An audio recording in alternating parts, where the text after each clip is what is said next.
Durrësi përkujtoi sot 86 vjetorin e rezistencës ndaj pushtimit italian. Me këtë rast, autoritetet vendore kryen homazhe dhe vendosën kurora me lule për të nderuar kujtimin e Mujo Ulçinakut dhe patriotëve të tjerë dursak, që atë ditë të premte dhanë jetën duke luftuar me pushtuesit italian.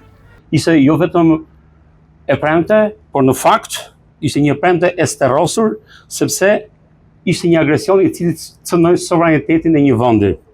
E një vendi tropatur në shekuj në luftra, që u bë pre e një formacioni famkeq, i cili do të konstatojë më pas gjatë luftës së dytë botërore se ç'është barbari bërim në tërë botën.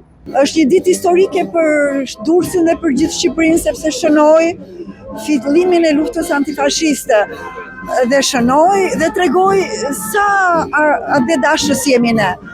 Ne jemi krenar për gjyshin tonë, sepse vuri adeun mbi veten dhe mbi familjen. Tashmë kur kanë kaluar 86 vite nga ajo ditë historike për qytetin bregdetar, marrëdhëniet mes dy vendeve janë më të mira se sa kurrë më parë. Lidhjet e forta që Durrësi ka pasur gjithnjë me fqinjin për të detit, në këto 30 vite janë forcuar dhe më, pasi nuk janë vetëm dursakët që emigrojnë drejt Italisë, por janë italianët që kanë zbuluar tokën e premtuar në vendin e shqiponjave. Fratelli, non amici, parliamo di due paesi. Janë vëllezër, jo miq. Po flasim për dy vende që bashkohen, respektojnë dhe ndihmojnë njëri tjetrin.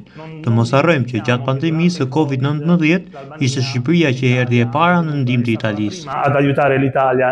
Ndërsa Guerino D'Emilio, një pensionist italian që jeton prej 3 muajsh në zonën e plazhit, mendon se ajo çfarë ka ndodhur 8 dekada më parë është vetëm një moment i shëmtuar, i harruar tashmë. Ho scelto questo paese innanzitutto per Zgjodha Shqipërinë pikë së pari për stilin e jetesës, që është shumë i ngjashëm me tonin.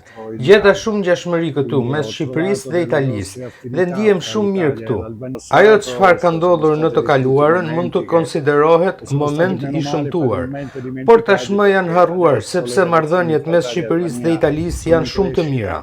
oltre che sono molto buone.